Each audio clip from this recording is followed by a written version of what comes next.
Sitting outside Graham's building, Kildare Avenue. He's just given me a cigarette. Look at that. Yeah, someone who's given up smoking. I don't do too bad, do I? Do you mind being on the video? You see, Graham is a punk rocker. You a punk rocker? Yeah. And one of the ideas of punk was the DIY idea, you know, and that's really come into its, into what's the expression I'm looking for? I mean, it's really relevant today because you really don't need very much money, and you could be anywhere in the world, and you could buy a digital camera like this, and you could point it at your neighbour, make him feel awkward, and show the world his beautiful blue hair. And then upload it to YouTube. YouTube have got their own angle, of course. I mean, everybody's, in the game for some reason or other, aren't they? Everyone's got their agenda. Yeah? Even punk rockers have an agenda. Yeah.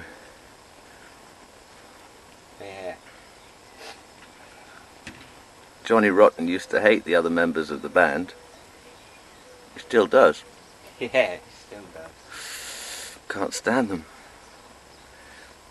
So, I'm going to upload this to YouTube and show the world what a beautiful place we live. Because I don't think the punk ethic is averse to beauty at all. It's informed by art movements like Art Brut from Italy after the war, where they were all poor, the whole social disorder, after Mussolini it was chaos. So they made art out of rubbish. I mean, the materials are rubbish, but the art isn't rubbish, is it? So that's why you have, a lot of sort of grungy, dirty things, nasty, slimy swear words and things like that. Yeah. And also, it's also informed by psychoanalysis because, we repress these nasty, disgusting things, don't we? And we get all pompous and self-righteous, and punk rock cuts right through that. Yeah. In a good way, to get to your heart. Did you like Polystyrene? Did indeed. God, I love Polystyrene. Yeah. All the good ones die too young, don't they? They all do, yeah. Even friends of mine have. Gary died last week. He was a really important person for many people in this town. He ran for a while he ran the Ipswich Community Radio. He died in the St Elizabeth Hospice. Yes. A lot of good people die young. And Graham's got a dog, and he's not called Bill, he's called Ben. 2 dogs. Bill 2 dogs now? Have you always had 2 dogs? Yeah. Ah. Bill and Ben. Bill and Ben. So we're going down the recording studio on Wednesday, Graham? You are? Yeah, with this Behind the Nut band. I'm the bass player, and I got a new bass amp. Well, it's not new, it's my niece's.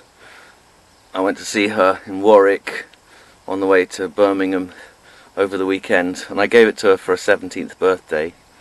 She's not really using it, so I pulled it out of the garage and I said, can I borrow it back? It's still hers. It's Stag 500 BAH, whatever that is, but it's going to make a good noise. My wife just bought me a new power cable online yesterday. Nice one. Yeah. And you hear me play the drums, don't you? Yeah. Okay, we're going to sign off now, and Graham's going to give us one word of wisdom from the land of punk rock. Punk's not dead.